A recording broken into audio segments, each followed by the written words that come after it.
Sir Toks is in the building. It's yours truly, Slang Hugh. World famous, yes. I agree with everything the man was saying. Nonsense. Are you dumb?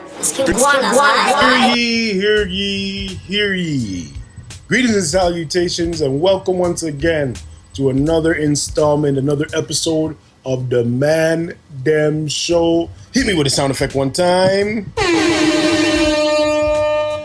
I am one of your hosts, the none other than the infamous, the famous. And I'm gonna I was gonna say infamous was correct, but okay. I'll do both.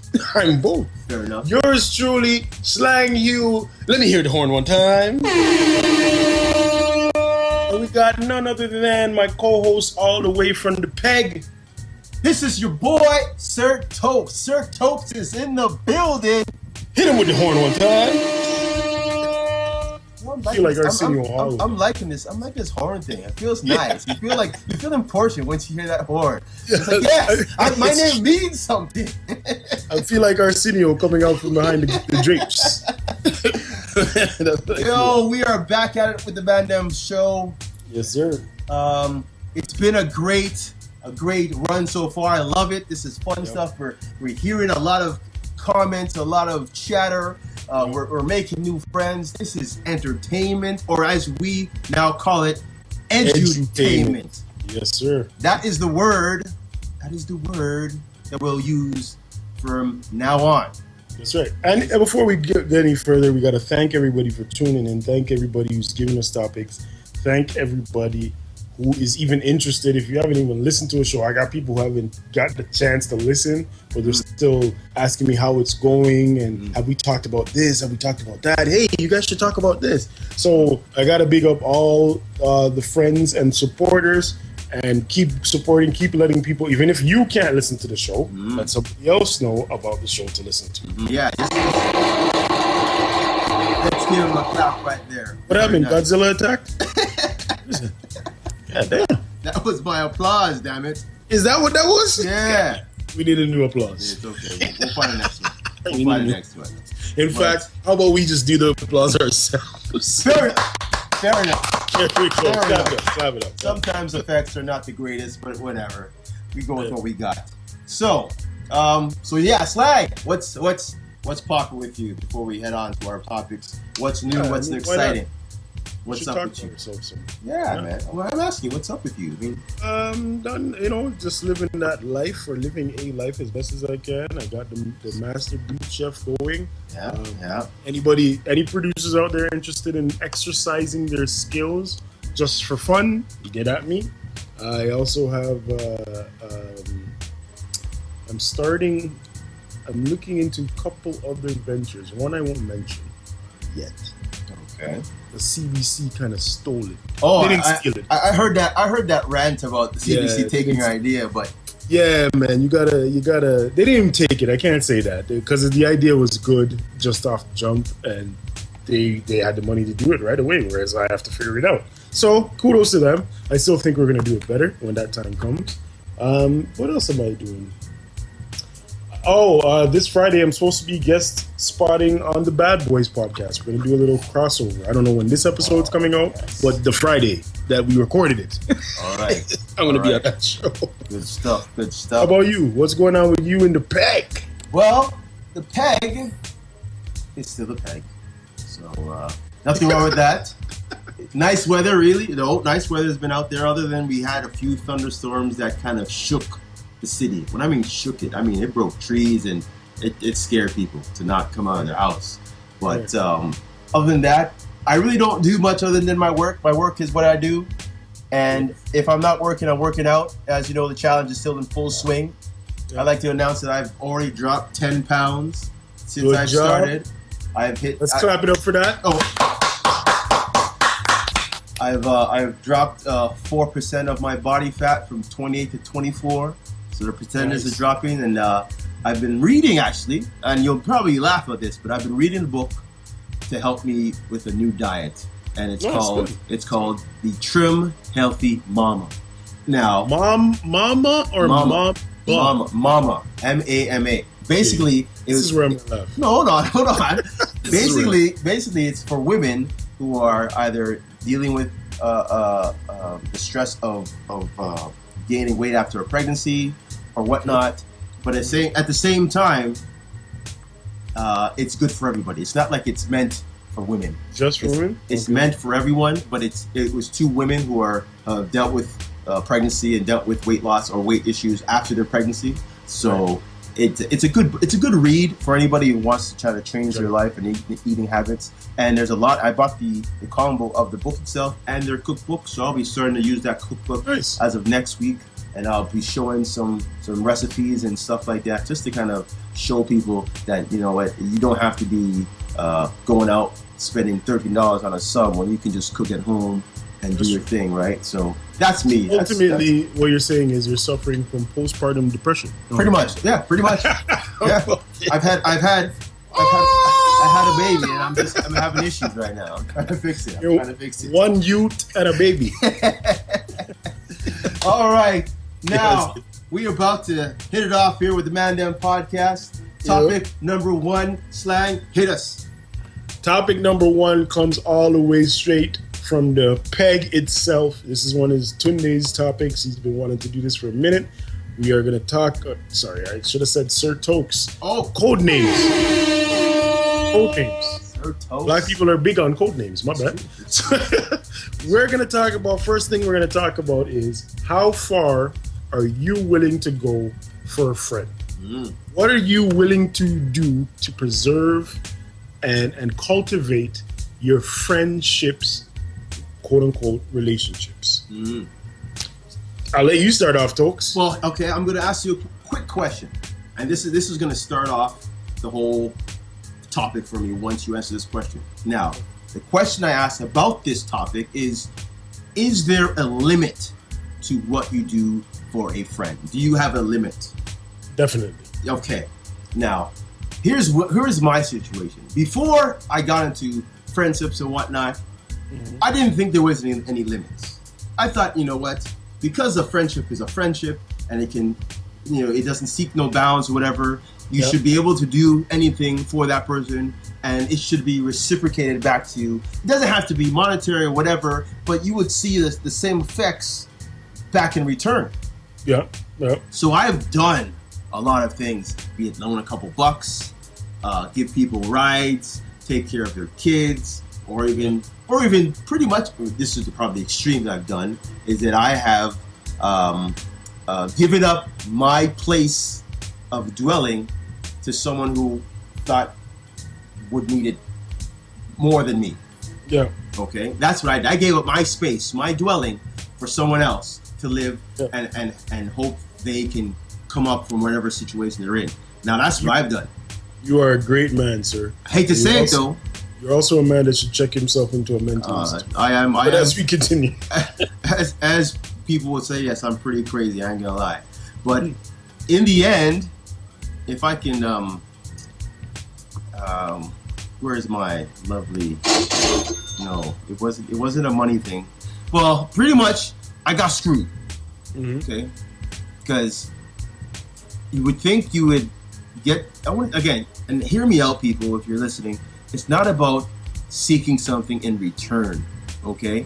If say for instance, slang, if I gave you, I don't know, if I gave you $20 because you're down on your luck or whatever, and that's not to say that I'm going to ask you for $20 back to pay me back or whatever. No, you may not have to give it back to me ever again. But knowing that I've done that for you, you would kind of switch it up and do something for me in a different type of way, right? Say for instance, my clothing line is I'm needing help, and I'm saying, yo, I need some help, and then you offer to be one of my models for the clothing line.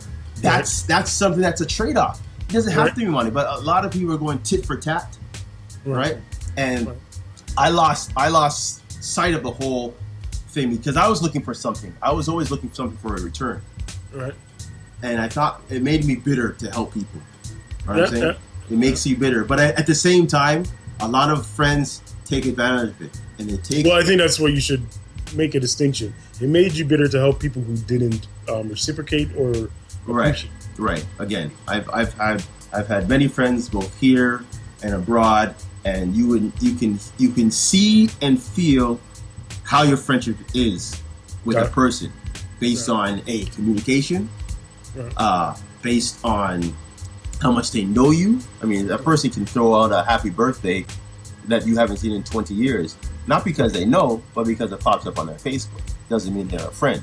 So again, there's so much things that people claim they're friends and claim that they're putting so much effort in friendship. But when you put it out there, again, I've gone, like I said, I've gone a long way. I've helped people get jobs. Again, when I loan money, I don't really look at it as, I'm going to get this back. No. It's the fact that I'm helping you in your time of need. But when push comes to shove, and I'm pretty much at a point where I am in some need with some help, everybody's just disappeared. No one's around. Is this a thing where you're asking for help, or are you just expecting it to happen because they should remember? Well, here's the thing. I don't think if a friend is asking for help, that means they're at their worst. You know what I'm saying? So there's a lot of people, myself. Well, not necessarily. No, hear me out. A lot of people. That's how you look at it, but I see what you're saying. What I'm saying is it's a pride thing. You know what I'm saying? A lot of people are proud and they don't want to ask for help because of whatever. But at the same time, if somebody is going out and say, hey, Johnny, I am hurting. I got no food in my fridge. Can you help me out with something? Boom. Yeah. Sorry, no, I can't. I just got blah blah. Or you know what? It's fine, But meanwhile, a month before, he said, yo, Sir Toks, I need some help with this. I said, yeah, sure, boom. No questions asked. Right? Yeah. So it is that you are asking for help. No, the thing is, people who know me and know if I am in a time of need should be willing to help. You know what I'm saying? How would they know that? Again, that's the key to the friendship. See? Yes. That's the key. No, here's the thing. If a friend is a friend, he would keep up to date with you. Me and you, we talk about on a regular basis. We know what's going on. Right? For sure. Right. Yeah. So when they hear, that you're not doing anything, or they want to hang out or whatever, and you're saying, no, I can't, money's tight or whatever, no one clues in and says, hey, you know what? Let me go check out what my boy's doing right now. You know what I'm saying? You have to be involved in your friendship to have a friendship. You can't sit you can't sit on the sidelines and think everything's all good. Meanwhile, in a couple of months, this person could be gone. This person could be out of the city. You would never know because you'd never come back. Although I understand what you're saying and I agree with it. Now, here we go. To a degree. Here we go. There's a couple of problems I have with what you're saying. You always have a problem with what I'm saying, but whatever. One of the things is there's a selfishness going on, disguised as, not even disguised, because you might not realize this. There's a selfishness going on, for lack of a better word. It is disguised under being selfless at the same time. Mm-hmm. So I had this conversation yesterday, funnily enough. Okay. In which I was bored yesterday, for example. I was home. No, I wasn't even home. Well, no, I was home for most of the day. Bored yesterday. Then I probably should have recorded a podcast, but that's a different story.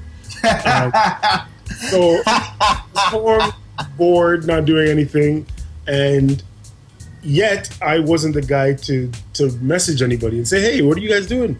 Hey, what are you doing? To find something to do. I didn't do that. I actually just stayed here bored for pretty much the whole day. Then I went for a walk. Whatever. I could turn around and say, hey man, why didn't nobody link me? I was bored. Why nobody link me? Like, I don't understand this. I link people when they're bored, which really frankly doesn't make any sense, to be quite honest with you. I know I'm bored. I am technically the only one know how bored I am. Right. How can I expect somebody to get me out of that boredom? Okay. In fact, sometimes I'm bored, but I'd rather be bored and alone. How is somebody else supposed to be on the outside looking in and know that? Okay, hold on now. Where I do agree with you, wait, let me just continue. Yeah. Where I do agree with you is that maybe the person should check, but we're talking about timing, and that's not something a person's gonna get perfect. More often than not, we're talking about. So what I'm saying is, for example, I'm bored today, but you check on me tomorrow. You still checked on me, but you just didn't check on me when I felt it was most needed. Right, but the fact that someone checked on you just destroys everything I'm talking about. When people don't check on you and claim friendship, that's a problem. I'm going to tell you my other problem with what you're saying. Go on. My other problem with what you're saying is we're adults. We are at a stage in our lives where I'm not going to say we're too busy because I don't agree with that. I think people 100%. choose to do what they want when they want. Yep. But we do have choices. We have more options of things to do, so to speak, right? Right. I like to say I don't hold nobody's feet to the fire to a degree.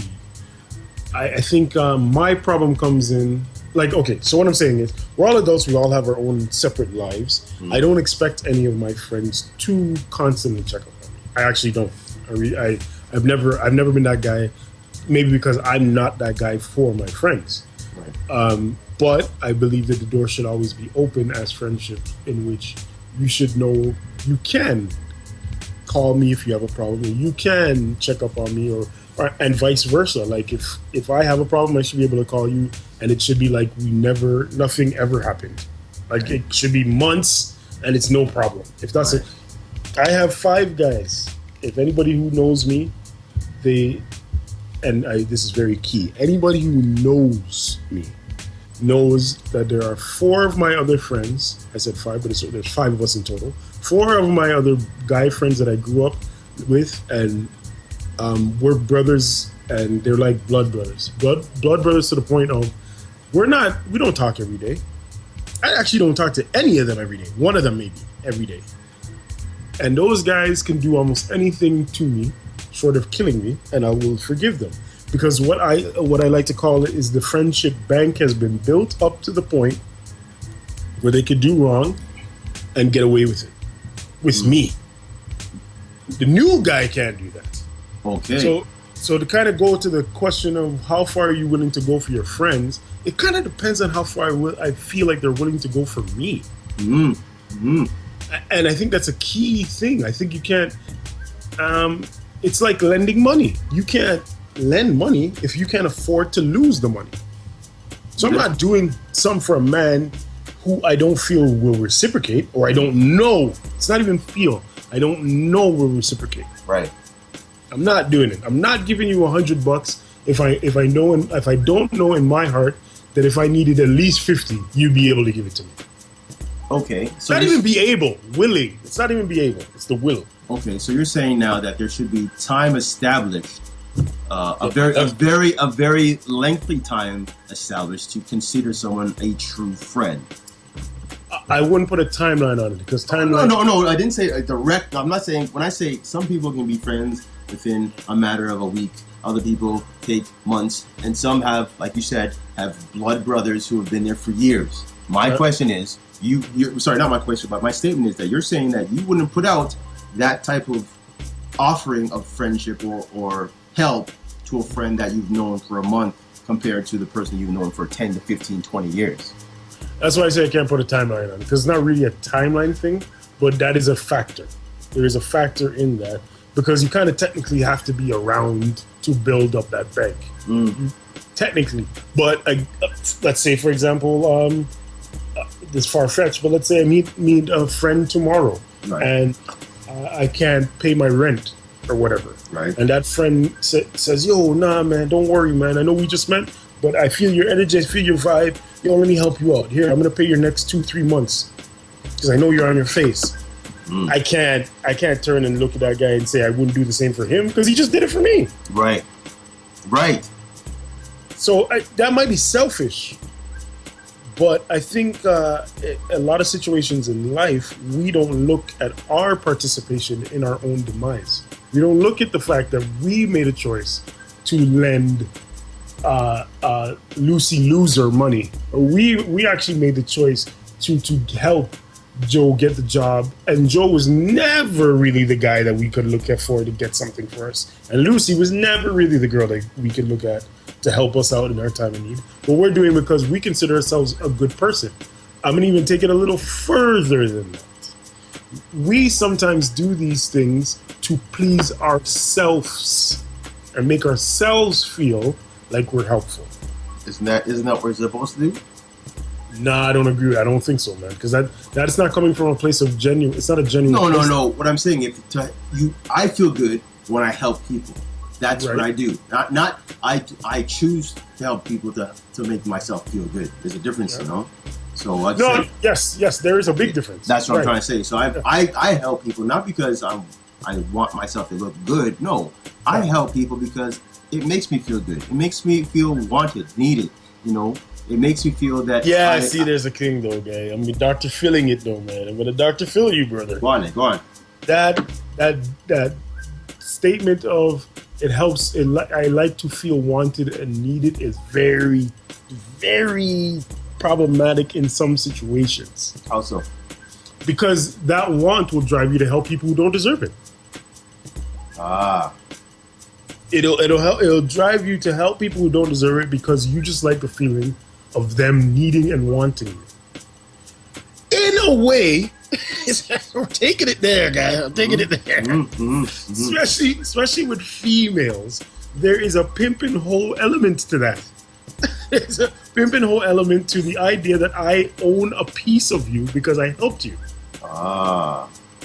And you can't have that. That's why I say it's just like lending money. Whatever you're gonna do for something or somebody, be able to lose that something. Be able to, if you're genuinely giving it from a giving place, you should be able to give that to somebody and say, hey, whatever. If I don't get that back, I don't get it back. The moment you're giving it and you're going into a deficit, and that means therefore you're gonna be upset when you don't get it back, it's not really giving it from your heart. Okay. You start giving it from a place of you expect to get it back. But some of the things I've given, it's not about getting it back, though. What I'm saying, like I said, I gave up an apartment. I could get an apartment anytime. It's not a problem. Yeah. But again, that giving up an apartment is not. It's not something you can really give back. How are you going to give back an apartment? Right. But the notion that I helped you, you know what I'm saying, made me feel that okay, you know what, I'm there for somebody. When it push come to shove and the other person or I'm in need, I'm not saying I'm in need or anything, but say if I'm in need and I don't see you, what the heck, what did I give up my apartment for? Yeah, it's a very thin line. Like don't get me wrong. Monetary things are somewhat hard to, are easy to differentiate with the situation. But some of the things, like I said, food. If I know somebody is dying for food, I say, hey, you know what? I have some food to spare. I'll cook you something real quick and I'll bring it over. Someone did that to me recently. I said, you know what? I can't cook anything, and someone brought me what they call an Indian taco. Right? And pretty much a taco that's over fried bread. Okay. And it was really good. But again, that person went out of their way and got me something that I not per se was dying to have or dying to need, but they said, hey, you know what, let me think about you, and here. I'm like, wow, thanks. You know what I'm saying?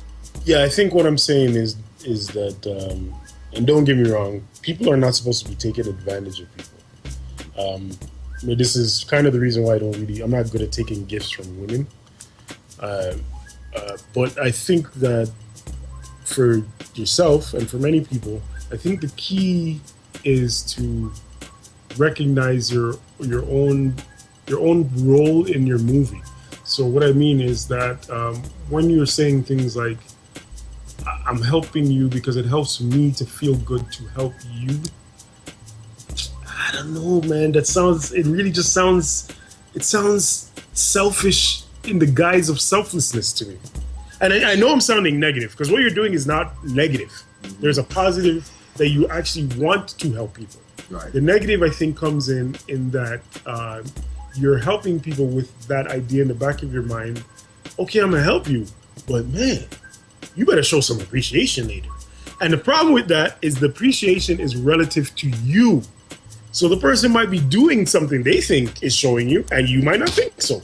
Okay. You might think it's not enough. That's half true. It's one thing to show the appreciation. It's another thing to not show up at all. That's the thing. For sure.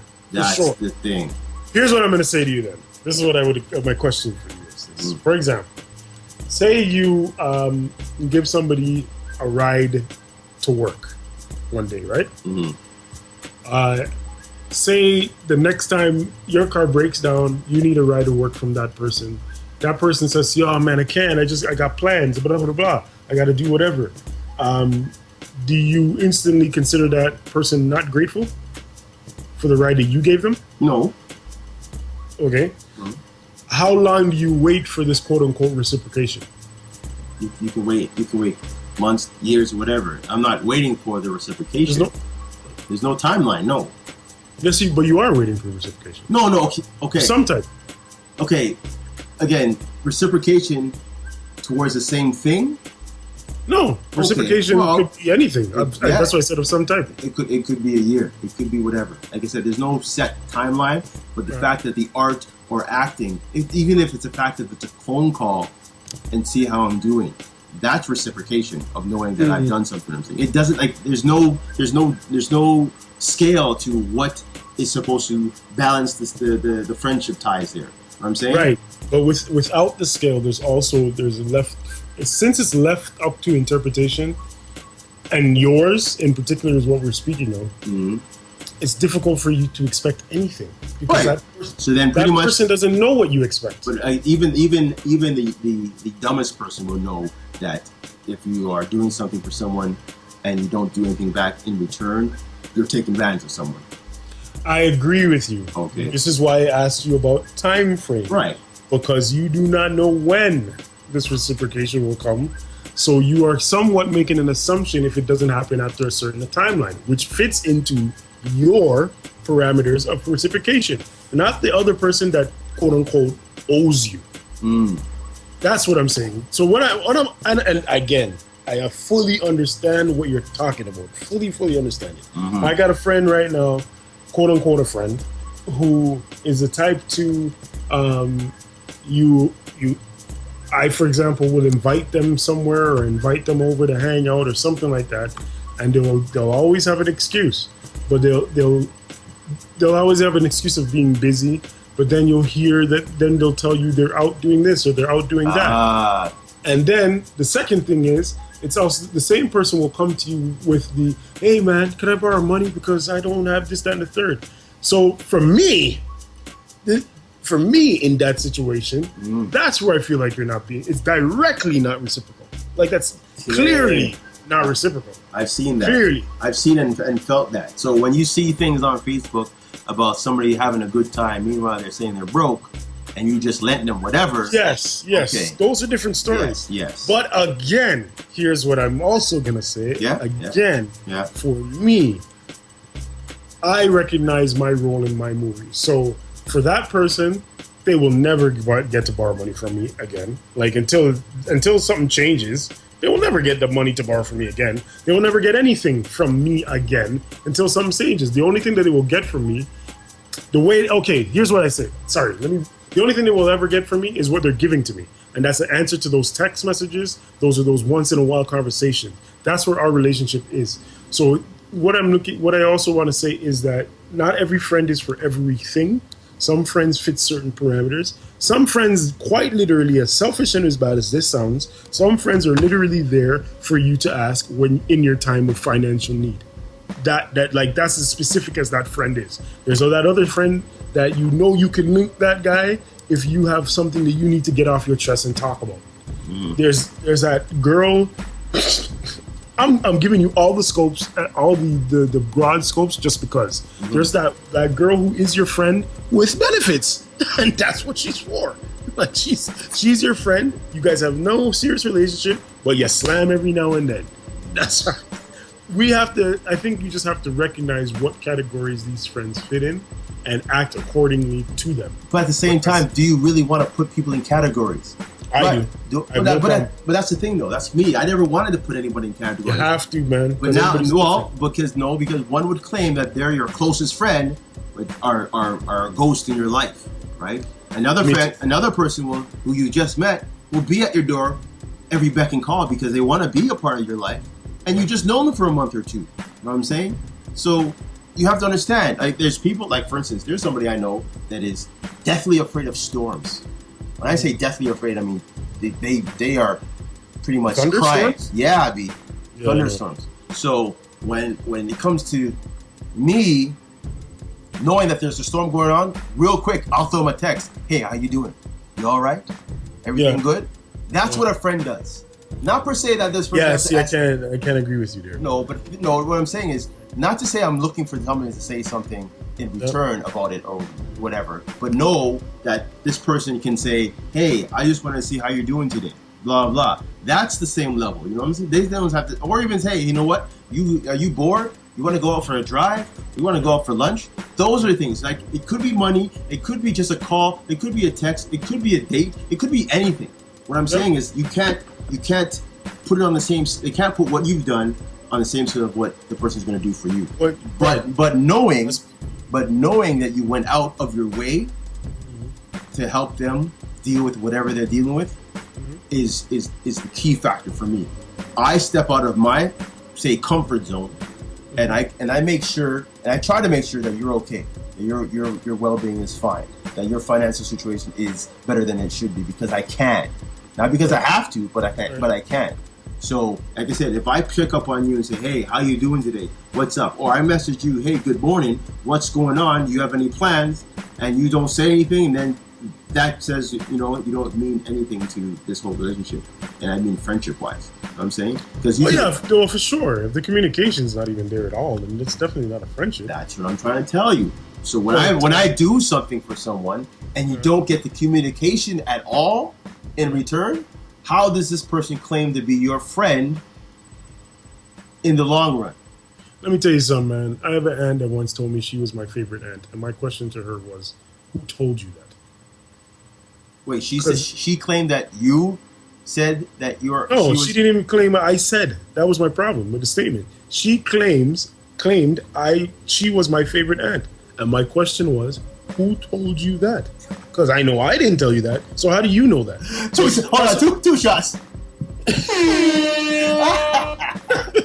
And that's, to me, that's the same thing. Like, just because somebody says it doesn't mean you should feel that way. Like, that's what I'm saying. If you don't feel that way, then who the hell cares what they think? Okay. And if their actions is not showing it, you put them. Be an active character in your own movie. If you do not feel that person is friends the way that you feel that they should be, you put them on the third tier or the second tier of friendship. You put them on. To cut their contract. Yeah, they drop. They go down to the D League. They're no longer in the pros. I hear you. You have to control that. Otherwise, you're gonna go through life being upset at people who don't do what don't act within the boundaries that you have placed on them, even though they have their own boundaries to act. Okay, so then, I'm gonna quote this. I'm gonna ask you about this quote that I read about how some people are here for a season, a reason, yes. And I forget the last part. I think a lifetime, whatever. Do you believe in that? Absolutely. That's why I said everybody you do have to categorize your friends. You have to, because people are not the same. So you cannot expect the same out of every person just because you're the person. You're the same person within these relationships. That's the only thing that's going to be consistent. You have to act accordingly to all the differences in your relationships. That's quite simply, man, your relationship with a woman is not going to be the same with a man. True. So if you don't act the same between those two, then how could you expect to act the same between Joe and Bill? True. Same. True. All right.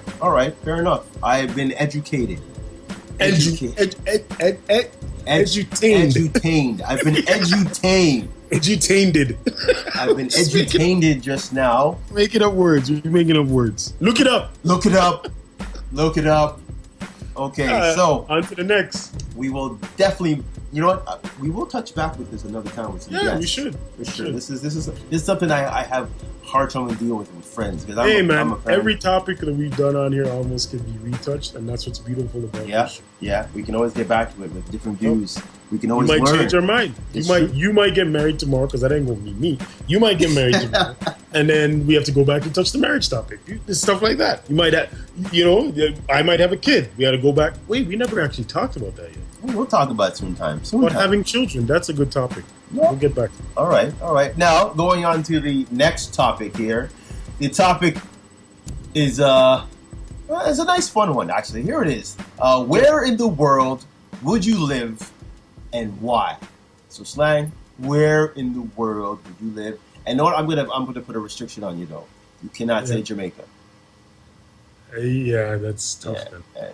Exactly. Well, because let me answer how I was going to answer before you give me boundaries. See these things? Yeah. This guy and his boundaries. Yep. So, I call the shots. to be quite honest with you, we decided on this topic almost an hour ago, and I haven't come up with a solidified answer. And I'm going to tell you one of the reasons is because I haven't visited enough places to make that decision.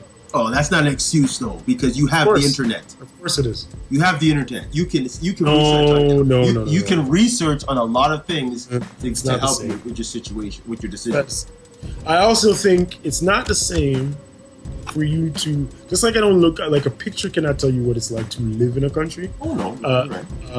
I don't believe a vacation, quote unquote, can tell you what it's like to live in a country, depending on how you quote unquote vacation. If you're the type of person, if you're the type to go to a country and stay in a resort, you're getting the best view of that country. Right. So I don't believe you could tell me that you would live there wholeheartedly. Right. I don't believe it. But if you're going there and you're staying in with the people and you're living an actual everyday experience type life, like you're not going to Trinidad during carnival type thing, or you're not coming to Toronto during Caravana, because it's not like that all the time. Right. Then you could tell me you would live in a country or a city. So having said all of that,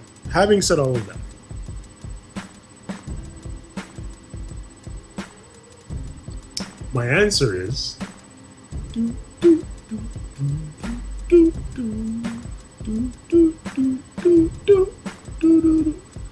it's still Canada, man.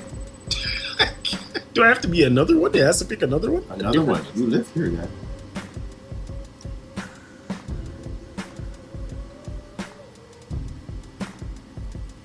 It's really only Jamaica then, man. And I have to be rich.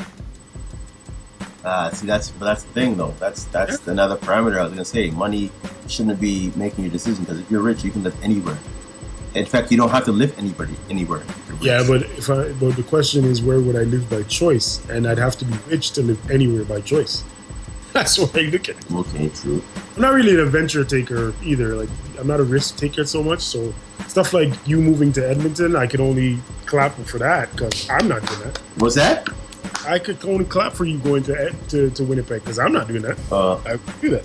But I commend guys who can do that. It wasn't a choice, but yeah, it was needed, I guess you can say. It kind of gave me a wake up about life. So yeah, okay, fair enough. So you're saying places, wow, anywhere in Europe, Can't. Anywhere in Africa. Never lived there. Never even visited. So anywhere in Asia. Well, okay, true. I mean, I visited Africa, and I know, again, if money was not an issue, yeah, for sure, going back home would be probably ideal.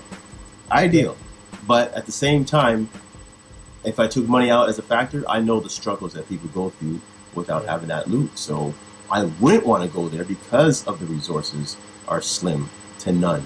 Because if you don't know anybody there, you're hurting. And that's probably the same in Jamaica too. Yep. Yeah. So if you don't have the right connects, you're hurting. I don't think I answered this, so I'm going to ask you and then I'll answer afterwards. Mm-hmm. Why would you choose Africa or back home? Be specific, because Africa's a continent. Which country? It's Nigeria, and I would go there because that's my roots. That's where I was born. That's where the legacy and the and the generations upon generations have been there. So it's only the utmost respect for me to go there and A, learn about the country from start to finish, B, help out the country as much as I can in that state, and C, enjoy the country as best I can. Because there's a lot of things that you can do and see in Nigeria that people don't really see, because all you hear and all you see is what people show you. And if you don't know a person that's been there or has seen the life or whatever, you only see what is being shown to you. So that was probably my take on terms of living back home. How about you? Pretty much along those same lines.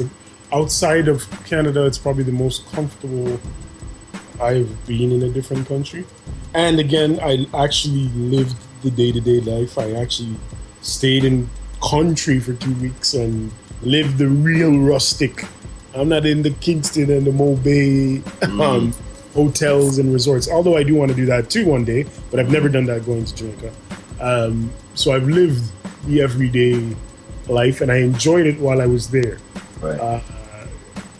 And it's so different. It was such an opposite to living in Toronto, that the peace and the quiet and all that I enjoyed. But again, like you said, I didn't have to worry about those day-to-day economics so much. So that's a factor that I don't know about. So I don't know if I could deal with that. Hence why I think I'd have to be rich to be there, or well off at least, man, at least. But I feel that way about the States. So don't, like, it's not because it's a third world quote unquote country. It's just because the comfort. I don't think I can live in the States. Sorry. I don't think I could either. No, that's not. Rich or not.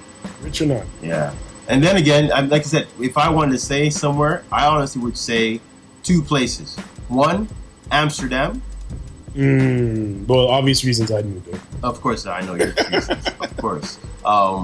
And the Smoking serpents. And the second one would actually be England.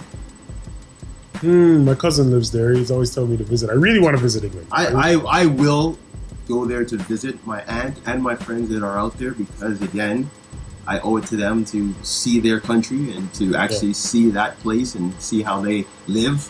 So it is a definitely on my bucket list. I will have time. You gotta travel, man. That's Yeah. one thing on this topic. That's my little jewel I'm gonna drop for the people. You gotta travel, man. You gotta get out there and see this world and meet different people. I don't even care if you don't meet nobody. You just gotta see the damn world. And as a result, you're gonna meet people. True. Because this we have a close, especially I find Canadians, Black Canadians in particular. You can even go smaller. Torontonians. And you have Winnipeggers. They have issues. Saskatchewan people. They are all these little cliques have their own certain views on the world, and they don't open up. There's a few now that are getting it, and they go traveling, but they're traveling to the same place. I was gonna say that next. You just go to the same damn place. Telling me you're going to the Bahamas every year, saying, yeah, I travel all the time. Like, yeah. No, yeah, that doesn't mean nothing. You're going to. I get that you love it, and that's cool. I get that you love it, but you don't have nothing to compare it to. So of course you love it. Like, go somewhere else. Exactly. I'll tell you, one of the best trips I took.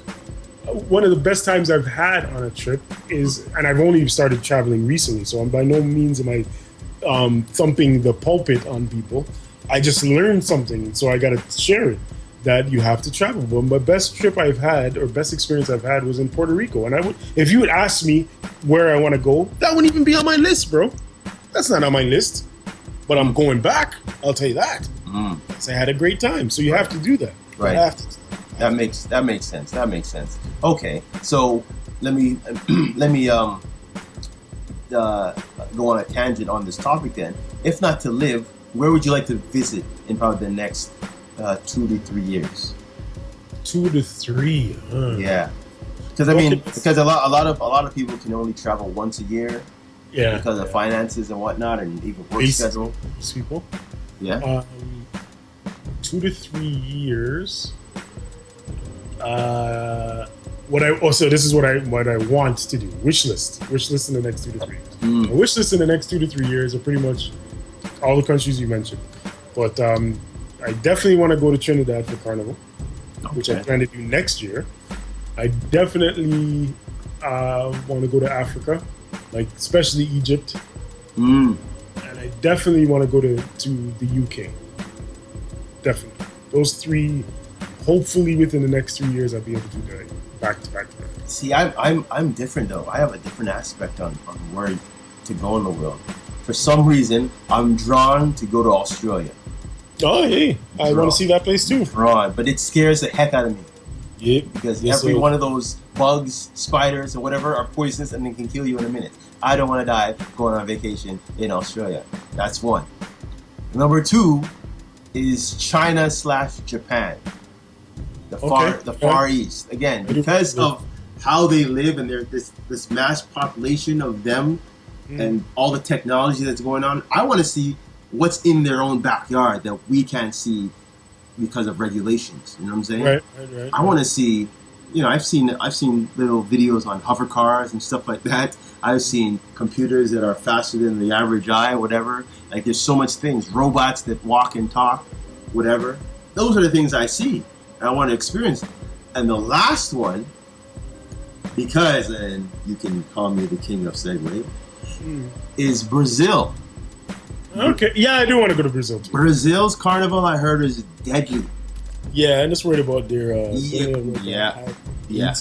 Well, not even that. Even it's a high murder population too. There's a lot of crime over there. Yeah, there is. Poverty is harsh down there, so they're doing. You things. See, and the thing with those things, I don't really ever buy into that stuff because it's like. Hold on. You have to buy into again. No, I don't. No. The reason why I say that, and because we're going to be talking about this topic soon, the Olympics. The Olympics were almost ready to pull out of Brazil. Because of how the bad it was. Exactly. So if you're telling me you're not buying into what people say, you need to see what this is people from across the world coming and they say, no, we can't handle it here.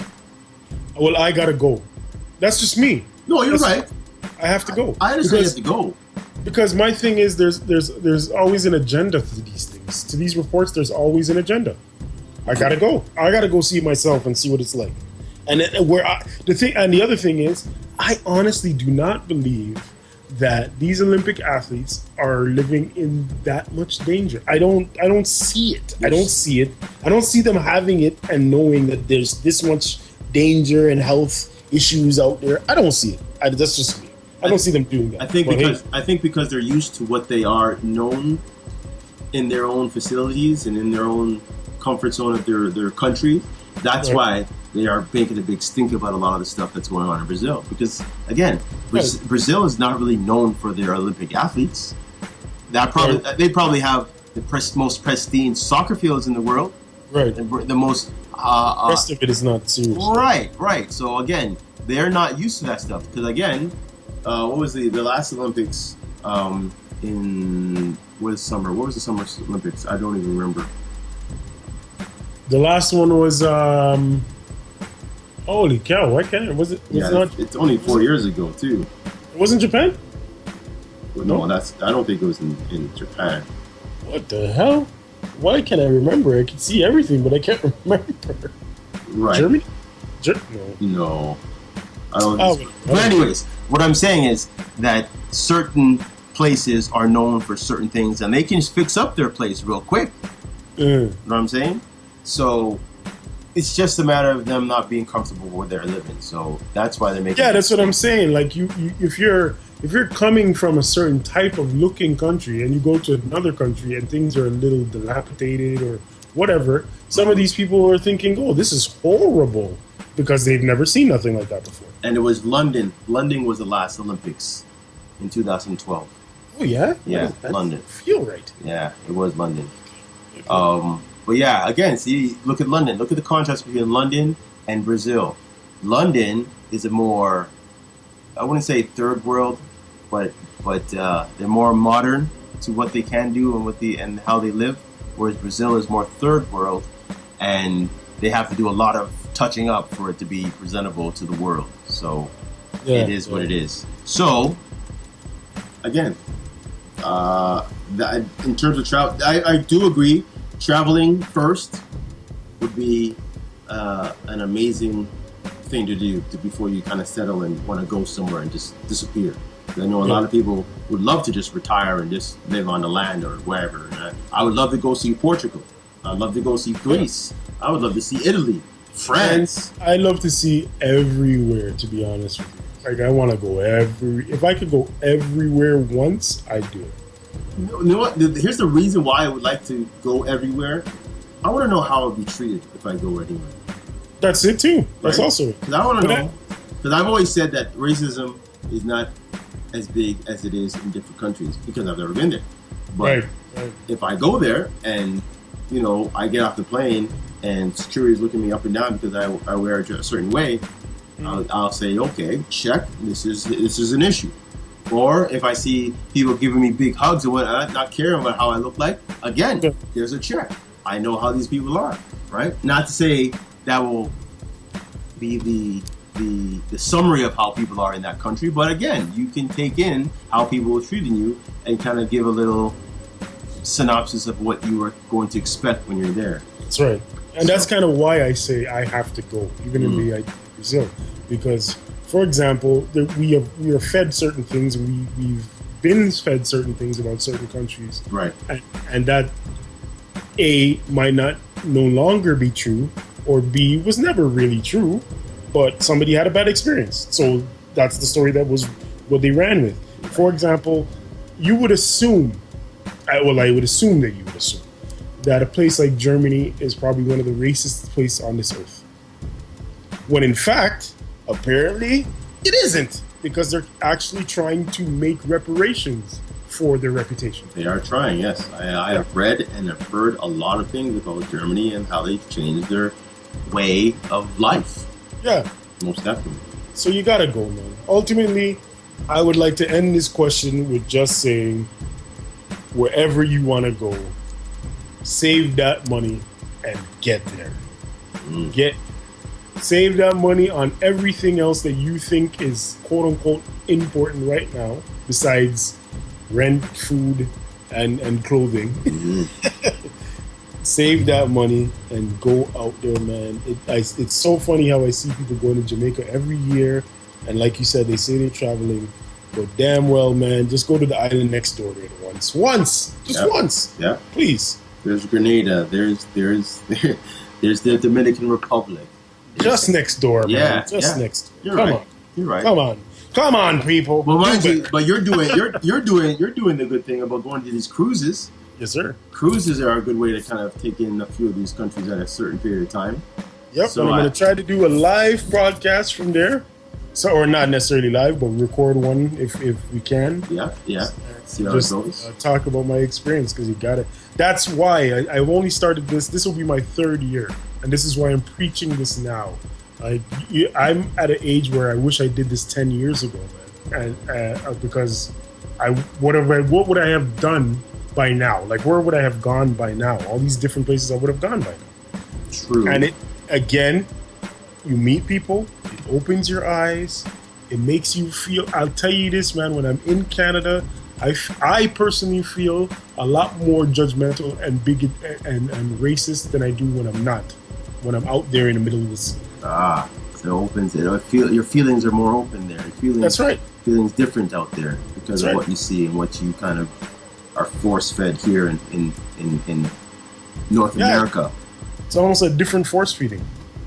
Yeah, I think it's more liberating out there. Yeah, I mean, Yes, it is. liberating out the other. I think you want to know and want to feel how different than you are usually when you are on vacation. Yeah, absolutely. That's why people say, you know what? Some people just pack a toothbrush and go and see what happens. Yeah. Let me tell you, man. I'm sorry to continue, but I share this. That initial feeling, even as simply as the initial feeling of getting on the boat and being in the middle of the sea and looking out, and you can't see the end of that world. Right.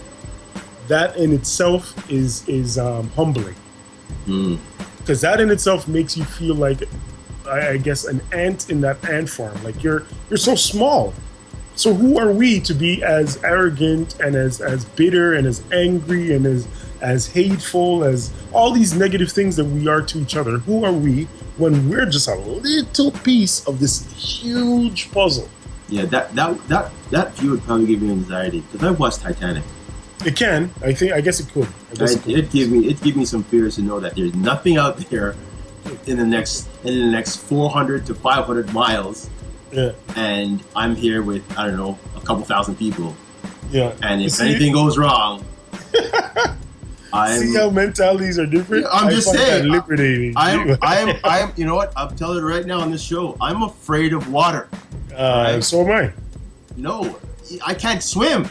So neither can I. Okay. Maybe this is a brother thing, but I'm just saying, when it comes down to it, I'm kidding you not, man. I would rather be on land than to be out there in that. Of course, but it's not like that, man. No, you're right. You're right, and I will. You know what? I'm agreeing with you too. I would rather be on land. I'll say it right now. Give me a year, and I'll meet you on that cruise for next year. Yeah, you heard it first. I'm putting it down. I'm writing it down. Write it down, people. Mark it. Down. What is today's date? Today is the 2nd of August. Yeah, 2nd of August, 2017. Yes. Sir Toks will be in the building. Yes. Or in the boat. Yes. With life preserver on 24/7. Because you never know. Some people might just chip you over the edge. You get lost. Yeah, unless you deserve it, I'm sure you'll be cool. Okay. On to our last topic. Yes, and our last topic is one of our special topics. It is called the verses. The verses topic. And so this is where we put two people in of status, of some kind of social status, against each other. It could be different eras. It could be different sports. It could be different arenas. But it's two people who we feel can be compared in some kind of way, and we pick who we think is better than the other. Now, because of course the Olympics are starting up now, and I'll be watching that a lot. Yeah, we are going to be picking up. Why wouldn't you wait? Hold on. Why would you pick up? Why wouldn't you watch? I mean, that's an amazing event. Every 4 years. I don't like all the sports. Okay, hold on. Before we go into the verses, what events do you watch? Other than the 100 meter, everybody watches the 100 meter. Track, pretty much, like almost all track except for the long distance. I watch all short distance. Anything 400 and under. Okay. I'll watch. And even the field events. So I watch. A little triple jump, a little long jump, a little high jump, triple jump, javelin, shot put, all them things. Okay. I watch some boxing. That's a good. Obviously, I'm gonna watch basketball. Everybody out there knows that. Yeah. The basketball. I'll watch. Isn't soccer a part of it now? Yeah. Soccer's in there now. Yeah. I watch soccer. I think that's it, man. And I might watch swimming. Like, and if a final is on when I happen to be watching, I'll watch the final of whatever sport, pretty much. Well, you do know there's always these stories and sub stories about the Olympics all the time. So a lot of that, again, for instance, track. There's a lot of things built up with USAIN Bolt trying to do it one more time. Right. There's going to be topics about what's that girl there in gymnastics? Is it Gabby? The girl, the black girl there that everybody was making fun of because of her hair and whatnot. She's going to be tearing up in the Olympics. I'm going to see her show when she comes on there. There's a lot of other events like fencing, although you probably won't watch fencing, but I watch some fencing. I might watch fencing. Like, I might watch the martial arts. Right. Those are things that people don't really. These are skills that I'm like you don't see on a regular basis because you see basketball on a regular basis. And I hate to say it, I don't think I watch basketball as much because it's a lopsided type of situation. Yeah, I actually watch it for the highlights. Right? Exactly. That's it. I watch it to watch those guys do whatever the hell that they want to do to the other team. Now, on a different tip though, when you watch the Winter Olympics and hockey's on, I'll watch hockey because again, Canada is not always the most dominant country. It's a little even. Right. Where basketball, where the U.S. eat, breathe, and sleep basketball. They bring out the best of the best. So, which for a topic of another day, if Canada actually put their best on the court, I think we could have challenged them, but that's a different topic. We'll get back. All right. So, anyways, for this versus topic, we are going to put two of the best in history, and it's going to be USAIN Bolt, 100-meter champion, world's fastest man, versus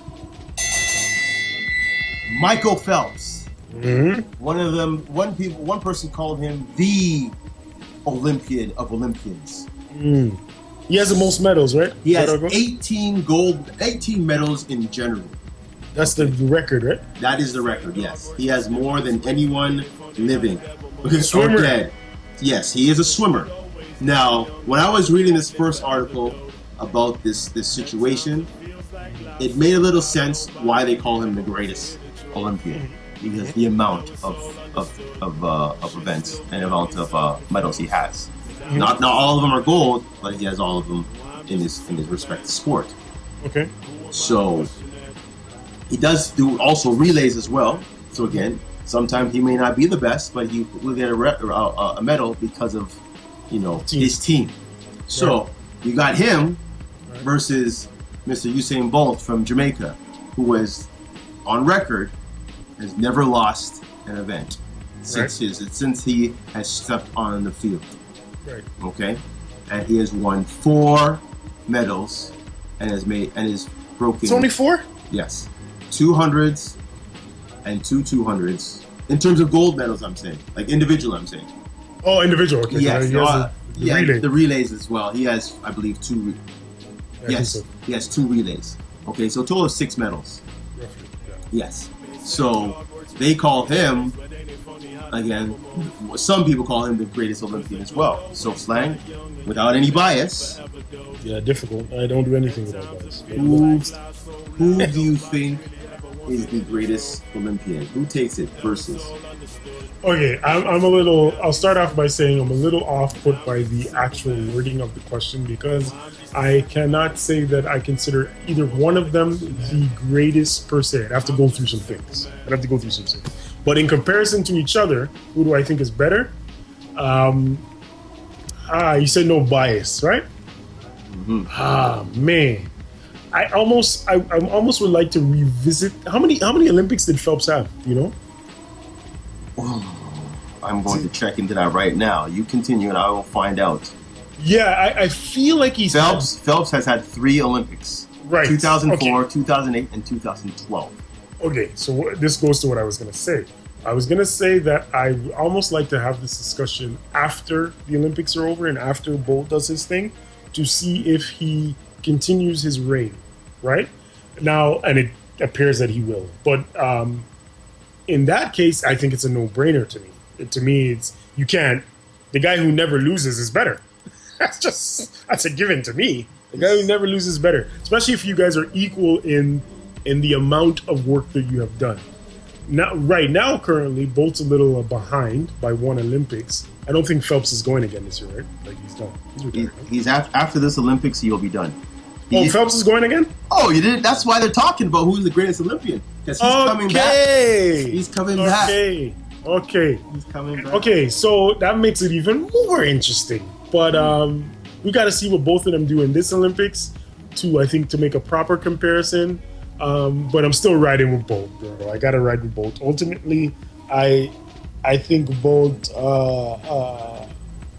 you got to look at the circumstances and look at it in context. Bolt is coming from a poor country with basically nothing. He used to be a 400, I think, or no, he used to specialize in the 200 or something. Right. Changed to the 100. Right. He's internationally a superstar athlete. Internationally. I agree. I can't give Phelps that. His personality is drawing clearly, and I'm that guy, so I'm gonna say it. He's black. Phelps is white. It is harder for Bolt to become that superstar world athlete in today's society, in history, period. So I have to give him all the credit for his on the field and off the field antics. And if we have to crown somebody, I'm crowning Bolt right now. I'm gonna put up my Bolt sign. Y'all can't see it, but I'm putting it up. I gotta give it to him. All right. Very, very valid points. And I think the bias is the bias. It is what it is. It is what it is. But you can't knock on anything you've stated because everything is truth. Now, I would agree, but I have to disagree. Okay. Reason why I disagree is because over time, now again, we're lucky that we're going to see these guys one more time Right. in the Olympics to see how they are at this stage of life in terms of competition. Because again, competition back then was different than how it is now. There's a lot of up-and-comers that are making their names for themselves. So I'd like to see the competition. But Phelps got into the Olympics at the age of 15. Okay? That's young. Yeah. Okay? And for the record, he has a total of 18 golds, 2 silvers, and 2 bronze.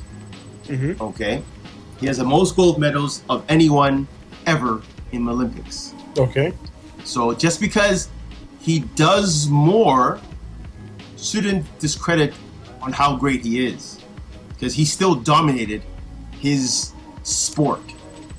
From the World Championships to whatever qualifiers, he was still the top man, just like Usain Bolt. Now, we shouldn't compare their personalities and their world status, because the U.S. do things differently than Jamaicans. Okay. Yeah, that's true. So- well, to an extent. Well, again, yes. What I'm saying You've had is, your very flamboyant, very eccentric U.S. athletes in the past. Yes. But again, they weren't really world. The only person that I think that was world known from the U.S. is Carl Lewis. No, I say Jackie Joyner Kersey was well known. I don't know about that, because Track and field is that sport. No, you're right. No, I understand. No, what I'm saying is the name. When you say Carl Lewis, people that are across the world will know who Carl Lewis is, right? If you say who's Jackie Joyner Kersey, people have to take a step back and like, oh, I think she ran track. Yeah, you might be right. Right? No, I'm not. Now, don't get me wrong. I'm not taking any credit from those athletes that are not as known. But I'm saying he was world renowned, world known. Okay, at that time, in his time frame, whatever.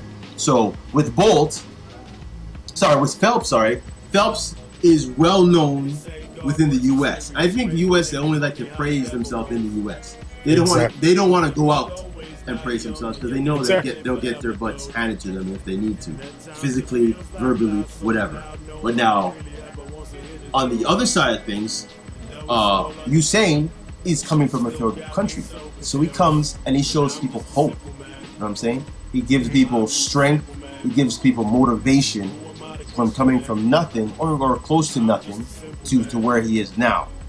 That's why I wouldn't like to factor that in, because it gives Bolt an unfair advantage. Okay, because that hope factor, he pretty much has, I will call it the Muhammad Ali effect.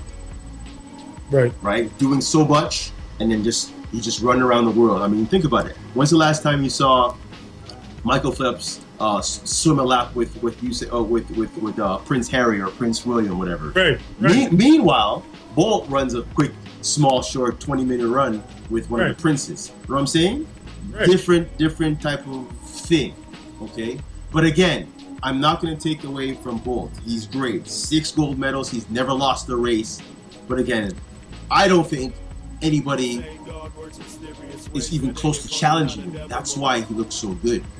Right. No one can touch what he's done. Right. Whereas Phelps has hundreds of people who have challenged him, and he still has won 18 gold medals. Yeah. 18 gold medals is not an easy feat. Sure. Okay. But I don't quite get is what you're saying is we're talking about greatest. So what you're saying is Bolt is getting punished for being greater. No. He's great. Again, because his I don't know how to word it. His event is so posterized, so glamorized out there. The 100 it's the darling event of the right. Olympics. Whereas swimming doesn't get no love That's right. unless you love swimming. I agree with Yeah. So a lot of people in the world don't even care about Michael Phelps and his Right. awards. Remember how many? I honestly think there's one Jamaican that is going in swimming. It's a female who's going in swimming this year. I believe that's First time. yeah. No Africans really go there, although they had a few Special Olympics Africans, whatever. But anyways, there's no other black communities per se that are putting their efforts into swimming events. It's Right. it's mostly what they're known for, and that's the track events. So no one No, sees I actually think there's a black new up and comer that is supposedly it's from the U.S. from the U.S. He's supposed Oh, to be. okay. That's the U.S. though. Okay, I'm talking about other countries, and a lot of people don't put that effort and that time and that energy into swimming, so that's why they just don't think about it. But again, swimming is just like any other sport that you have to be at the top of your game to be that number one guy, and he did it 18 times. Okay, Well, no, he wasn't the top guy 18 times. That's the problem I have. he has 18 gold medals. I thought you said he had 18 medals. No, he has 18 gold medals. He Oh, has, okay. He That's has, he has 2 silvers and 2 bronze. Now, again, don't get me wrong. He's been beat. Yes, for sure. He will get beat. But I'm saying he, at the top of his game, at the top of the top show, he is the best. So Yeah, for me, it's if you haven't lost, then I don't understand. I can't call you less than the guy who has, unless if Phelps won every individual event he's done, then I could give him a bly. But if he's even lost individuals, I can't. Bolt hasn't lost yet. Until Bolt loses, I can't even put you on the same plane to me, even though you have 18. You still have a loss in your record. And Bolt hasn't. You know what? Both sides of the argument are valid in that Bolt hasn't done enough events yet to compare, but at the same time, he hasn't lost where Phelps has. okay, well, So it's kind of a give and take. so let me throw in the wrench that you were speaking of before. We'll bring up Carl Lewis. They claimed him to be the greatest Olympian at one point Right? because of all the long jump, triple jump, and 100 and 200 meter races that he was running. I don't know his total in terms of medal count, but again, he's up there with a lot of medals. Right. I think he even has more than Bolt. Medals per se, not Right, first. right. So would that be a better comparison to compare with Bolt, or because it's 2 different track events? And would it be fair to compare Phelps with another aquatic, champion of that time? I think it's a little more fair. It might actually, funnily enough, be more accurate to compare Phelps to Lewis, Oh, because they've done multiple Olympics, like almost probably the same amount. And I believe Phelps does multiple swimming events. Is it just he does more than one, right? More than one swimming style. yes, he does. Yes, he does. And Carl Lewis also did more than one track and field event. He did long jump as well. Yes, he did. So it might be that might be a better comparison. But I also see the Bolt and Lewis comparison as well. Again, it's the same thing. Bolt kind of needs to do this last Olympics for us to really compare. Really? Do we really need to? Okay. Let me. I've been doing the research right now, and Carl Lewis has a total of 10 medals, 9 golds, which are individual, 4 golds in 1984 with the relay, and then in 1988 he won the 100 because of the Ben Johnson suspension. Okay. Okay. How many Olympics did he do overall? How many Olympics? He did 84, 88, I think. Oh, that's it. Yep. 84 in the 88 Olympics. He only did 2? I swear he did more than 2. Oh, sorry, no. He did anchor in the 4x1 relay in the 1992 Olympics. And they didn't win, right? I don't believe so, no. Yeah. So Carl Lewis has done multiple events and has 10 medals. Again, whereas Phelps has 22 medals in multiple events in his, genre of events. So, would that be a better? You think that would be a better comparison? Bolt to Lewis? No, Lewis to Phelps. Well, now that you told me that Lewis only really did 2.1 Olympics, I can kind of go with the Bolt Lewis comparison because they pretty much did the same amount, and their medal count is a little bit closer. Right. I'm still giving Bolt the edge though over Lewis in that argument as well. Still giving him the edge. And we can also compare that they were both star athletes at their time, superstar athletes of their time. I would still argue that Bolt is more of a superstar athlete than Lewis ever was. But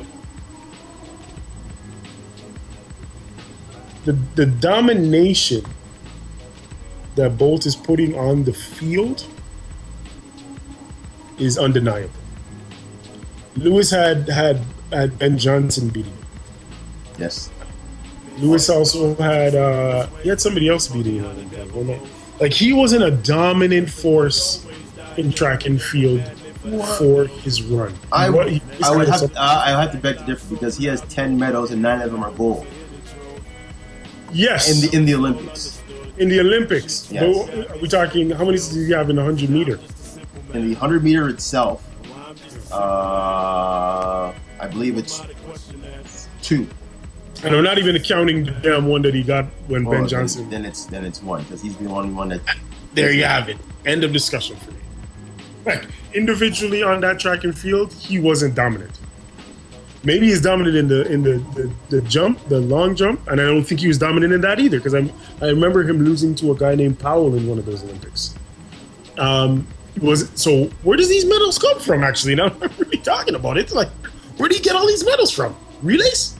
Some are relays, but he ran the 200 as well. Remember that. Oh, okay. So he did run the 200, and he was a dominated 200 runner. He was more of a 200 runner than he was a 100 runner. 100. Okay. Yeah. Okay, that makes some sense. Just like what's his face there, Michael Johnson.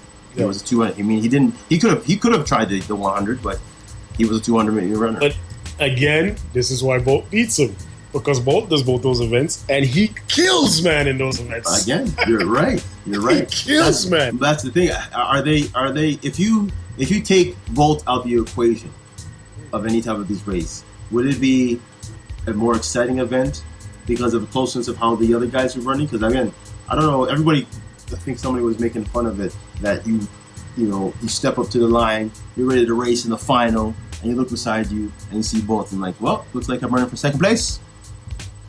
Yeah, I'm not a subscriber of those theories. I'm not a subscriber to the idea that the dominant guy should be punished because he's so dominant. No, I didn't say punish him. I'm saying, would you think it'd be a more exciting race if the top guy was out of that race? Not for me. I'm not a subscriber against dominance, in which that I'm okay with watching a team kill another team if the team is actually better than the other team. Like I'm okay with murdering somebody if you're stronger than them. Murder them. Yeah, you deserve it.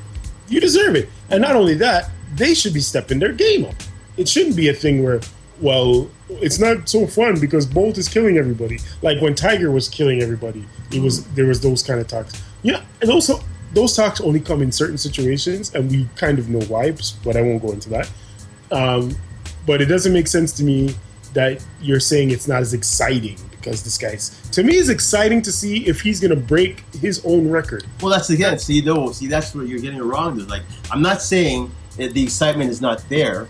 It is always there when he straps up and he's ready to go. Yes. What I'm saying is, but the only excitement is not because whether he's going to win or lose, is whether he's going to break his record.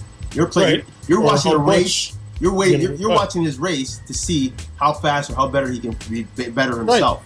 What I'm saying, if you take out the best man in the world and you have the next, 8 guys racing, and it's a closer race, do you think that would be more exciting to watch because of the closeness of competition rather than a guy who's blowing a man out of the water? Not for me. I want the best to be on the field. I want the best to be on the court. I don't care what the situation is. not for me. For me, it's not any more exciting. For me, I want Bolt to be on there, even if it's just for the discussion of will he lose finally? Mm-hmm. Will this be the one where he loses to whoever? Right. You have to have that.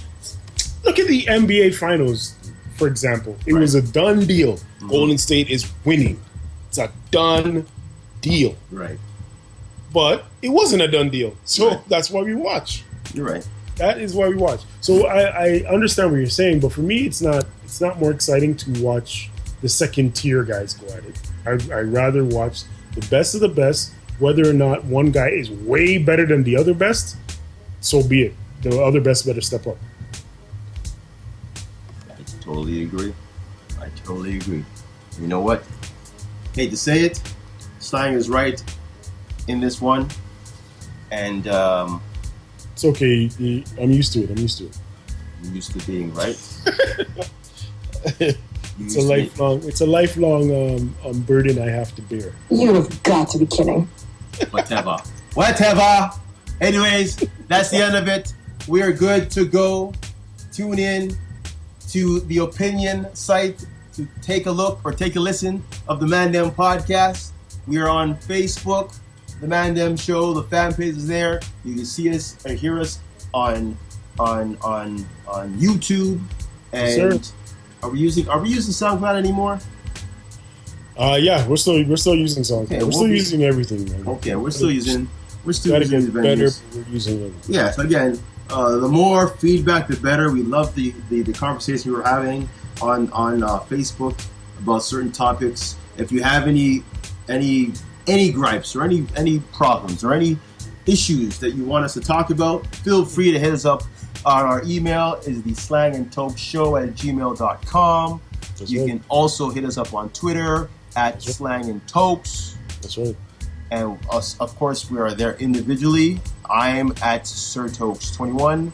Slang Hugh is at Slang Hugh on Twitter. That's right. So, with that being said, I think another great show. Before we go, I just want to tell the people to love themselves more than they love the other guy. That's just my 2 Who do cents. you think you are, Justin Bieber now? About love yourself. Love yourself but more than you love the other guy. I don't care what they taught you. That's key.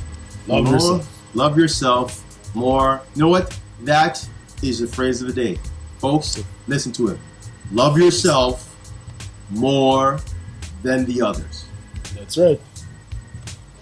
And yeah, it sounds selfish, but eventually, through love of yourself, you will love other people. That's how I look at it.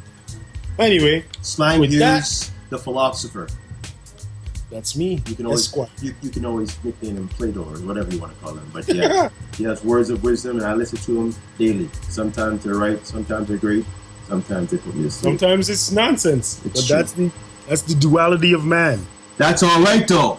We all have our points of views. That's right. We all have our takes of life. It is nice to listen to them, even though they don't make some sense sometimes. But whatever.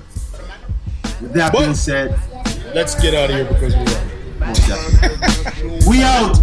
Peace. Sir Toks is in the building. It's yours truly, Slang Hugh. World famous, yes. World famous, yes. I agree with everything the man was saying. Nonsense. Boom, are you dumb? Iguana,